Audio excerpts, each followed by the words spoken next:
Ce programme vous est proposé par PPC, bien plus que du ciment.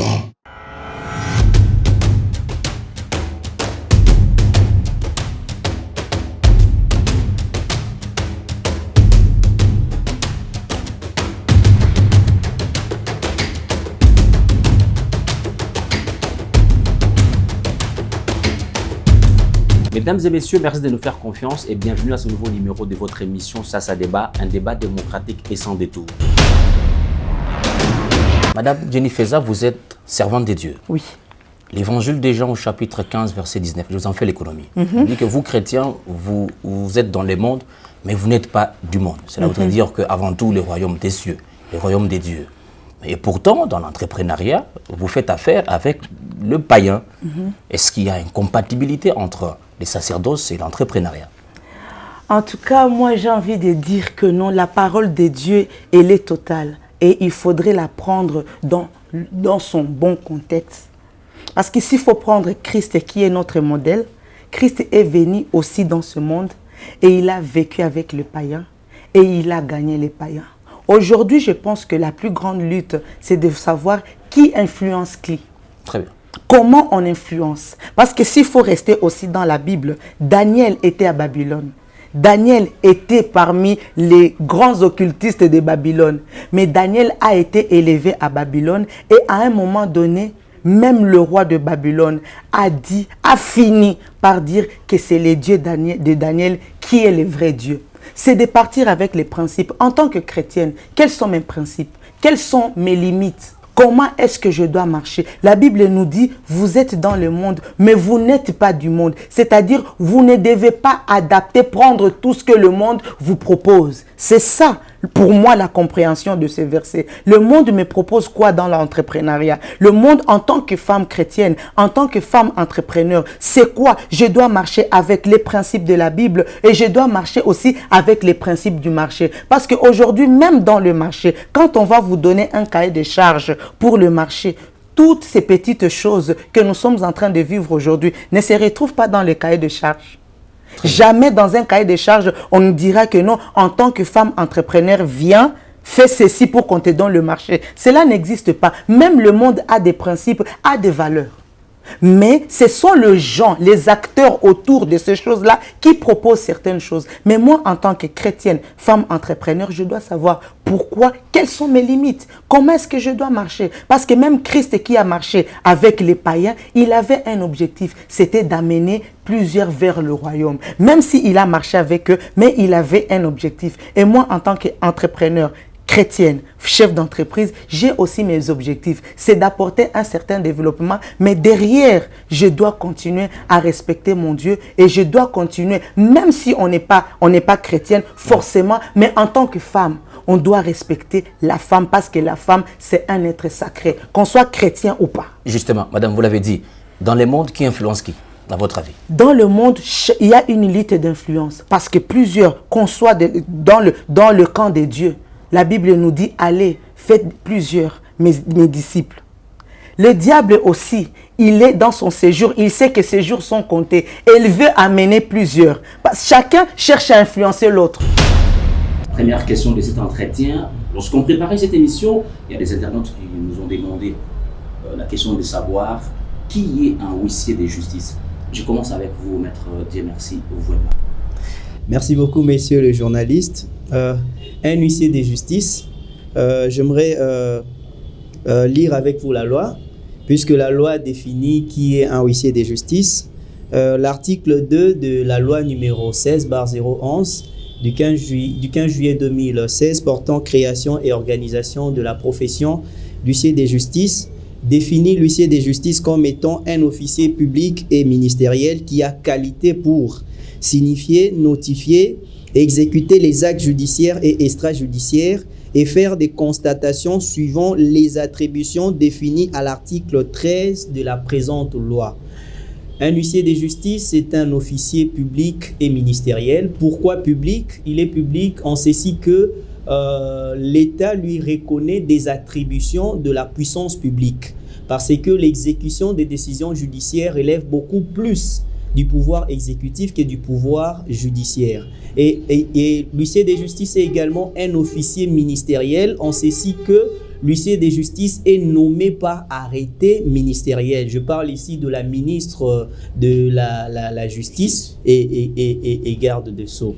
Sous réserve des cas pour lesquels la loi prévoit l'intervention d'autres agents publics, l'huissier de justice a cette qualité pour, primo, rédiger les actes. Secundo, signifier les actes et les exploits. Tertio, faire les notifications prescrites par les lois et règlements lorsque le mode de notification n'est pas précisé. Et puis cette phrase devenue célèbre, c'est votre phrase à vous, nous avons l'ambition d'amener le président Vital Kamerhe au pouvoir. Le reste n'est que divagation. Que devrions-nous comprendre par cette phrase, M. Oguimeïté? Vous savez, nous avons créé notre parti, INC, pour avoir le pouvoir, pour gagner le pouvoir. Le pouvoir, ce n'est pas être Premier ministre, le pouvoir, ce n'est pas avoir des ministères. Le pouvoir, c'est d'amener le président Vital Kamerhe à la présidence. Alors, s'il y a des amis qui s'amusent avec les options, non, il a des ambitions, tout ça, mais c'est ça, nous avons créé le parti pour ces ambitions-là, l'amener au pouvoir. Vous savez comme moi que nous avons un accord avec le président Fachi. Et cet accord, on est encore au premier tour. Tu vois, les restes, c'est vrai, nous observons. Il y a eu des choses qui ont été dites dans ces accords. Tu vois, et il y aura un moment où on va nous, le Congrès, va siéger et on saura nous décider. Alors, on va chuter avec l'actualité. Le président de la République démocratique du Congo, Félix Antoine Tshisekedi Tshilombo, s'est adressé à la nation. Et il invite les uns et les autres à une forte mobilisation. L'avez-vous trouvé convaincant ou Vous devez comprendre qu'il est président de la République, il a prêté serment, il doit protéger la nation, son unité, et il ne doit tolérer aucune violation. Mais depuis un certain temps, il a expliqué dans son discours qu'il a entamé beaucoup de démarches diplomatiques à travers les 9 pays qui nous avoisinent pour que la paix soit constatée dans notre pays. Mais cela n'a pas été le cas. Et aujourd'hui, personne ne peut en douter. Nul n'ignore que le Rwanda, à travers son bras séculier, le M23, menace la quiétude du peuple congolais. Et au regard de nos divergences politiques, au regard de nos divergences claniques et tribales, nous sommes appelés d'abord à être un seul peuple. Nous devons être unis et indivisibles. Monsieur Chief Gomez Chimanga, pourriez-vous fixer la caméra et nous rassurer la population qu'en 2023, nous aurons les élections? Avoir les élections en 2023 n'est pas ma question vraiment privilégiée, mais au moins ma question qui m'inquiète, c'est la situation de l'Est du pays. D'ailleurs, j'en profite pour dire à la population congolaise. Vous savez, les élections, c'est une expression de joie, monsieur Henri. Est-ce que vous allez vous sentir à l'aise, porter votre cravate rouge, votre veste comme d'habitude, aller voter tant que l'Est du pays est massacré? Naturellement, non. Voilà. Donc, pour moi, à mon humble avis, je pense que non. La meilleure façon de pouvoir compatir avec nos compatriotes de l'Est, c'est de pouvoir se mettre ensemble pour décanter la situation de l'Est. On en a vu aujourd'hui, il y a Martin Fayulu, c'est un leader, je ne peux pas nier son leadership, mais est-ce que les moments que nous sommes, c'est un moment propice pour faire ce qu'il fait? Tant que la situation de l'Est, parce que ce sont ces gens-là, nos électeurs, ils doivent aussi élire. C'est un droit. Les élections, c'est, comme je l'ai dit ici, c'est une expression de joie. Donc moi, je ne pense pas que non, le moment est propice pour organiser les élections 2023. On doit premièrement décanter la situation de l'Est du pays. Nos compatriotes là, nos collègues là, nos frères et sœurs là de l'Est du pays doivent aussi se sentir à l'aise, doivent aussi se sentir aimés par les dirigeants de ces pays. Et la meilleure façon de pouvoir compatir avec ces gens-là, c'est de pouvoir finir la situation chaotique de l'Est du pays. Est-ce que techniquement, le terrain est-il propice pour les élections en 2023 avec la formation des opérateurs de saisie, l'enrôlement et toutes les phases qui doivent s'en suivre? Bon, techniquement, il me paraît très difficile que nous ayons des élections l'année prochaine. Expliquez-vous. Et simplement puisque d'abord, l'enrôlement, depuis que nous avons commencé nos cycles électoraux se font une année avant l'année électorale. Ça, c'est le premier élément qu'il faut que l'opinion retienne. Et la deuxième chose, c'est qu'au moment où nous parlons, la CENI serait encore soit en train de recruter ou dans la formation des formateurs. Il y aura des grands formateurs, des gens qui ont un certain niveau, qui vont descendre, former d'autres personnes qui seraient parmi les recrutés. Et quelle est alors l'utilité ou la nécessité d'une mise à jour prophétique face à cet ordre mondial? Déjà, quand on parle de la mise à jour, c'est déjà le fait d'actualiser les choses. C'est mettre à jour une application, c'est mettre à jour une information qui était ancienne. On vient apporter une lumière par rapport à la chose, mais on apporte une lumière, un éclaircissement par rapport à ces domaines. Et dans le nouvel ordre mondial, on voit déjà que les prophètes qui sont là, les prophètes de ces temps de la fin, nous ne devons pas seulement rester focalisés sur certaines choses, mais il faut voir là où va le monde. Parce que ces groupes-là, ils sont en train de viser certaines choses. C'est aussi à nous, nous le prophète, de pouvoir éclairer ce peuple. C'est aussi à nous, le prophète, de pouvoir apporter une lumière. Quand nous retournons dans Genèse, on voit l'histoire avec Nimrod. Nimrod, lui, il avait... D'ailleurs, le concept de nouvel ordre mondial n'a pas commencé aujourd'hui. C'est un concept qui a commencé déjà depuis Genèse. Le but déjà de ce nouvel ordre mondial-là, c'est de pas qu'on voit des guerres à gauche, à droite, tout ça. Le but, c'est de pouvoir donner une place à un maître, pouvoir donner une place à un roi. Et toutes ces choses vont passer parce que le monde a un maître, le monde a un Dieu. Au milieu de la jeunesse, prophète Jonathan Isaac Karambo, le sexe avant le mariage est devenu le fruit le plus consommé. Et on y rajoute l'alcool. Est-ce qu'on peut dire que la relève est assurée? La relève est-elle dans les bonnes mains ou dans les dangereuses mains? Je ne viens pas ici crier au loup parce que si on doit le faire, de génération en génération, on va le faire. De génération en génération. Même si on dit qu'à l'époque de nos parents, à l'époque de nos arrière-parents, ce n'était pas ainsi. Nous connaissons le dicton qui dit, même la Bible le dit, chaque génération a l'habitude de dire le vieux vient est le meilleur. Donc on a toujours l'habitude de dire c'est l'ancien qui est toujours mieux.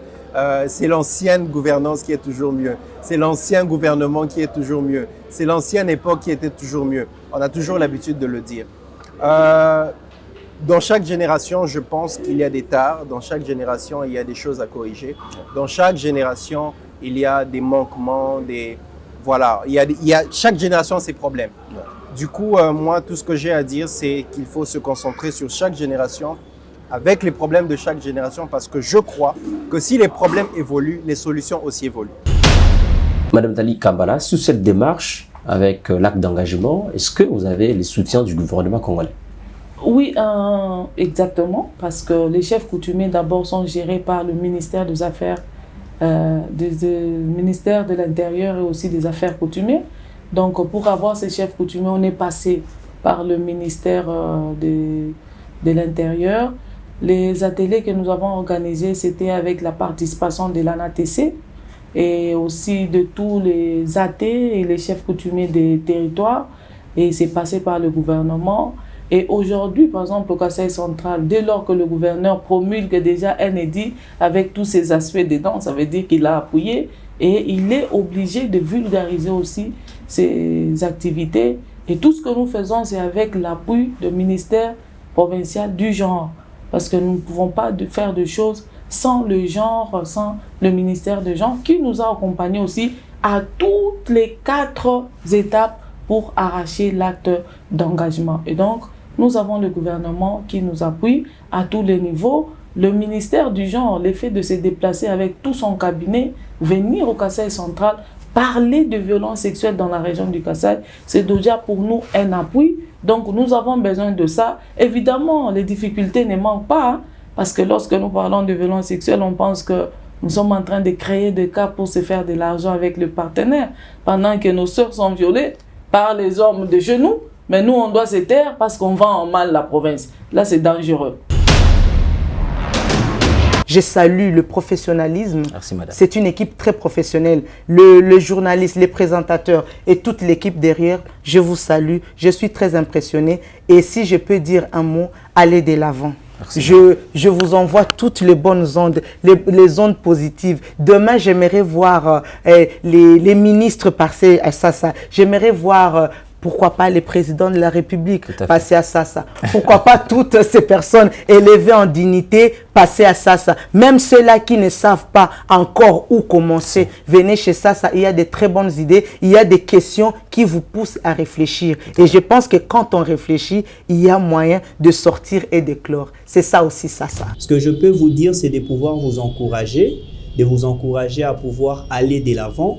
Et je reste vraiment convaincu que le meilleur est encore devant. J'aimerais vous dire une phrase en disant que votre futur sera meilleur que votre présent. Je veux juste exhorter les membres de Sasa Débat de continuer à travailler avec beaucoup de professionnalisme et aussi qu'ils soient à la quête de l'excellence dans leur travail, parce que l'excellence apporte tout ce qu'il y a de bonheur. Je prie que vous puissiez aller de l'avant. Merci encore infiniment de nous faire confiance, de nous faire assister dans tout ce que nous faisons et nous accompagner sur terrain. Et aujourd'hui, si on est plus visible, c'est grâce aussi à Sasa Studio. De tout cœur, je vous dis merci. Je souhaite vraiment prospérité, à ce que Sasa puisse aller beaucoup plus loin, à recevoir des personnes beaucoup plus importantes et aussi à se faire entendre, parce que je pense que l'objectif de Sasa n'est pas de faire la vedette, mais de changer des mentalités, d'apporter une certaine information et de permettre par l'information à faire développer la société. Donc je vous souhaite plein succès dans ce sens. Merci beaucoup, prophète. Merci. Et c'est la fin de votre émission. Henri Guindoua à la présentation, supervision, réalisation, Douzaine Kassalou. Nous prenons rendez-vous sur www.sasastudio.net.